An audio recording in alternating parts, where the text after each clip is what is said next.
Pero gumagawa siya ng mga videos na against sa akin. Ang sabi doon, ako daw naging dahilan kung bakit daw ang pamilya Matinga ay umuwi. Bakit daw hindi ko pinigilan, di ba? Bakit daw pwede ko naman daw hindi ko bilhin ng ticket, di ba? O ganoon. Eh sa akin, siguro hindi niya napapanood yung mga videos kaya ganun yung sinasabi niya. Ang sabi, madam, meron ng kasi kanina pa ako salita ng salita. Nagbibideo ka, meron ganyan ba? Ganyan ba nakita mo kanina? Hindi ko napansin, basta pinindot ko Dalawang lang. beses na yan. Pag video madam, meron ganyan, merong ayan o. Pag may video, merong Ayan, sa oh. ibabaw. Ayan, oh. Ayan, sure na. Kasi kanina pa tayo nagsasalita. Hindi pala napanood. Ilang beses. Minsan nagbablog Mas maano yung napagluluto. Nagluto tayo ng pasit. Matagal na. Diba, pasit ba yun? Oo, nakagisa Nagluto ng lahat. Nagisa ng lahat. Di May pa sabaw. Nagalit na yung viewer. Sabi niya, ano sabi? Pati nga hindi nyo sinabawan yung pansit. Oo, Kung ano-ano na yung nasabi, hindi ko pala napindot. oo, kaya ka mahirap pagbasihan ng mga video lang.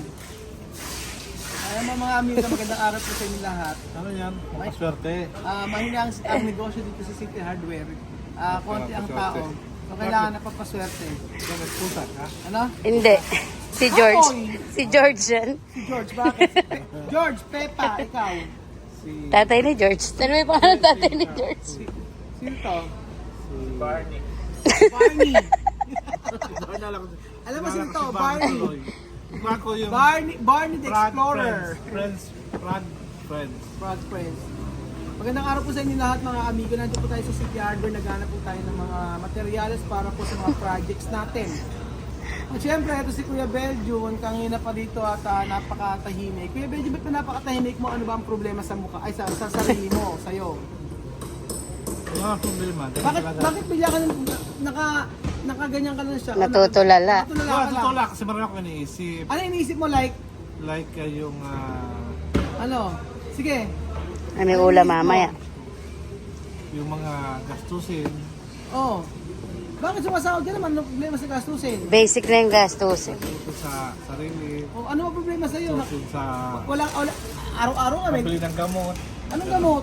Diba kapag sikap ka lang magbili ng gamot? Hindi pa naman, advance na advance ka na. Normal na yun. Di ba? Araw-araw may rider na dumarating sa amin. Alam niyo po kasi Belgium, taga Bicol. Pag tinanong nyo, saan po ibaan niya doon po kay Belgium Lumerio? Alam na! Parang siya ang taga San Isidro. Bakit? Ako na rider. Ano? LBC. Pag si LBC po ito, saan po kayo dyan? Sa Santo Cristo. Sabihin, Belgium Lumerio. Ang sinasabi namin pangalan, Belgium Lumerio. Alam na ng rider yon. Pero pag sinabi mo Roel Francisco, hindi nila kilala. Pag sinabi nila Lenden, Kathleen Francisco, hindi nila kilala. Pag sinabi yung Belgium Lumerio, automatic. Sa mga riders yun. Yung Yung sa may aso sa harapan. Si Choco. Si Choco. Si Choco nga, kilala na rin. Kaya nga. Si Choco, pang-apat na bahay, si Choco. Choco, oo. Pag sabihin, di po ba sa may kapatid ni Choco, ay kapatid ni Choco sa may alaga ni Choco, sasabihin niya, ano daw, alam na. Ano, Nga, huwag mo kasi munang pauwiin. Ay pa pauwiin. Next year mo dapat. Unahin mo na muna sina... ano ba yung sabi ni Jun? Hindi, kasi tinanong ko siya kanina. Hindi mo kasi na-video kanina. Ano sabi na? Okay, ayun po, meron Ito na nga po, nasita po tayo. Nasita po kami. At syempre po, matigas sa ulo. Dito po tayo sa mga. Dito po ulit tayo sa babawalin tayo. Ano ba sinasabing... Hindi, yung, di ba yung pamilya ng Matinga? Ano? Marami nagtatanong kung kailan babalik. Kung kailan Matinga, o sabay ba nung ano. Di ba ang dami? Kasi yung iba kala hindi binabasa yung mga comments nila. Hindi ko mga kasi nababasa. Siyempre, Hindi kasi hindi nababasa naman yung sabi lahat ko. din masasagot mo yung mga tanong sa comment, di ba? Ang ano ko lang, ang nabasa ko lang, hindi pala nabasa yung sinasabi ni Bedyo na link, tapos sabing ganun doon, ako daw yung nagpa-uwi kay sa Matinga family. Ako daw yung nagpursige na pa-uwin. Ganon, yung sinasabi sa akin. Sa mga yun, sa mga basher. Sa mga, meron kasi meron kasi gumagawa ng videos at against sa akin. Yun ang nabasa ko, ang sabi lang sa akin, ikaw yung dahilan kung bakit umuwi mo sa pamilya Matinga. Mali information. Sayang daw yung pag-aaral. Parang ako ang naging way kaya umuwi yung Matinga family. Makikita niyo yun sa ano, meron yung, huwag yun ang panoorin. Baka magkaano pa siya. ano natin siya. Pero gumagawa siya ng mga videos na against sa akin. Ang sabi doon, ako daw ang naging dahilan kung bakit daw ang pamilya Matinga ay umuwi. Bakit daw hindi ko pinigilan, di ba? Oo. Bakit daw pwede ko naman daw hindi ko bilhin ng ticket, di ba? O ganoon. Sa akin, siguro hindi niya napapanood yung mga videos kaya ganun yung sinasabi niya. Ang sabi ko, ang ano ko doon, nakita niyo naman na hanggang bago sila makauwi, nung umuwi po nung araw po na uwi nila, nung bago po sila umuwi, ang kinausap ko si Mudra, sabi ko, baka po pwedeng maiwan yung tatlo, bata, sila misma nga gano'n. Sa amin gano'n, di ba hindi naman pumayag, hanggang sa airport, di ba nakita niyo yung nangyaring eksena doon, na talagang pinipigilan ko na pagka umuwi sila, kumbaga kahit na i-cancel nila yung ticket, okay lang, hindi naman nila kinancel yung ticket. Kaya di ba minsan, yung mga information na lumalabas, doon ako naiinis, lalo na pag hindi totoo. Oo. Tapos ano yung sasabi mo? Kasi kanina nagbibideo kanina si Madam, hindi naman katutok yung camera. Camera pala yung napindot, sorry. Camera pala yung napindot. Pangalawang Ano ba pagkakataon. tanong? Unahin lang muna natin si Joanna na ma-experience din niya. Teka lang, hindi ko naintindihan niya ano ba tanong kasi. Kung kailan daw uuwi yung pamilya, sino daw ba mauuna, ganon. Dito sa Pilipinas. Di ba nga nasabi ko na pag ay ko Begil, ano ba masasabi mo kasi? Sige nga. Sabi ko, mauna muna si Joanna kasi experience din muna natin sa kanila yung Pilipinas. Kasi sina pamilya na TM, Ito yung pamilya na TM, di ba? Nakailang taon na sila dito, balik-balik na sila dito, di ba? So at least give them a chance naman, yung ilan naman na willing na pumunta dito at willing na sundin lahat ng inyong mga patakaran sa pagpunta niya dito. At yung nag-sponsor sa kanya, ayun, mas maganda unahin muna yun kaysa dun sa... Ibig mo sabihin, hindi na sila magsabay-sabay pumunta. huwag mo pagsabay-sabay. So, halimbawa, pagka pumunta na, Gasto. halimbawa, for example, yung babae na, yung Pinay na nasa Equatorial Guinea, nagbakasyon ng February si Westy at saka si, Kasi si Westy at saka si Joanna. sige, isabay niya si Tapos, Mami Kuana kung mayroon pong budget, di ba? Tapos, example, yung mga bata, by next year na lang. Well, next year na lang siguro.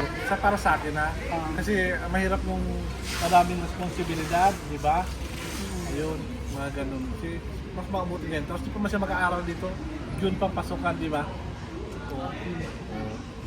Sino mo Wesley, at least paano, may pwede mo siya malibot sa ibang lugar sa Pilipinas. Kumbaga hindi lang sabay-sabay muna. Sabay-sabay. Kasi nakapunta na sila sa Bulacan, nakapunta na sila sa Palawan, nakapunta na sila sa Baguio, nakapunta na sila sa Ilocos. Marami na napuntahan yung pamilya ni TM, yung mga bata na pasyalan. Yung pamilya ni Joanna. wala pa napasyalan dito. So for the meantime, habang naghihintay ng pasukan, pwede mo siya i-tutor o pwede mo siya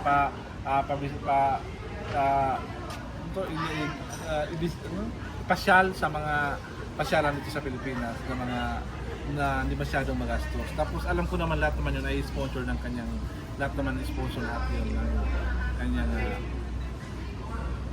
Sponsor. sponsor. So, ang suggestion mo, wag muna pumunta rito sila Amir, Bibian, tsaka sila misma. Ganun ba? So, Pero sa'yo pa rin decision kasi di man ko naman yan ko sa'yo pa rin ko man pala mag-decision. Di naman ko. Based lang yan sa aking suggestion sa'yo dahil mahirap maraming responsibilidad. Yung pamilya mo nga, di mo na kuha ka naman itong pamilya, ba?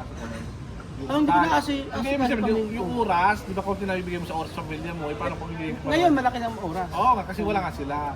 Lalo kung dadalhin mo lahat ng pamilya yan, makakunti naman yung bibigay mong oras para sa family. Di ba nga ang mangyayari ngayon kapag dumating na sila, nakaayos na yung schedule. For example, siyempre Lunes hanggang Sabado nagkatrabaho tayo.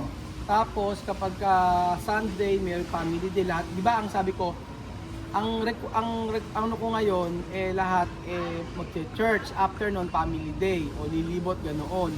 Kasi hindi naman po pwede na kahit sa family ko talaga, pagkahapon, ayun, pagka nakayari na kami magtrabaho, tsaka lang kayo makakauwi. Hindi naman kasi po pwede na magbantayan, di ba? Kailangan magtrabaho. Naunawaan naman nila yun. Pero yung oras na sila sabi mo, may oras naman ako. Di ba lagi ngayon, wala naman sila sa mami. Pagka Sunday, nag-church, after nun, lumilibot. Buto yan, Diyos na tayo. Oo, ganun. Kasi noon, kahit Sunday, talagang trabaho ka pa rin. Oo, dati, Sunday. San linggo. Isang linggo talaga, nagtatrabaho, talaga puro trabaho kami. Ngayon may oras naman na. Hindi, kaya mo naman kasi hatiin mo yung oras, time management lang ang tawag doon. Ngayon kasi, Hatiin mo lang ngayon kasi Belgium, iba na wala naman na si Mudra. Wala na si Mudra sa pag-stay sa Pilipinas. So syempre, for example, kung kasama natin halimbawa sila Wesley, makakasama pa rin natin sila araw-araw. Kasi nga, syempre, yung hindi ko naman sila ititira doon sa dating tinira nila. Gusto ko malapit lang po sa amin. O yun. Kaya nga lang, yung point mo kasi isa, ano nga naman ang gagawin nila dito kung babalik sila, di ba? Ng maaga. Oo, yung ganun. Ang iniisip ko kasi dyan, kung sino yung tao na pwedeng sumabay o magsabay sa kanya, na kasi hindi po pwedeng walang Pilipino magsasabay, dapat may Pilipino. Doon lang ako nagbabase. Pero actually may point ka naman nga doon na pwede naman sila next year kung meron pang Pilipino na magbabakasyon. Usually kasi yung mga Pilipino doon, hindi naman natin masyadong ka-close, di ba? Ang ka-close lang naman natin doon si Aya, si Marisol, o yun. Yun lang naman ang ka-close namin sa Equatorial Guinea. At saka yung sila Waki, yan, yung mga nandun.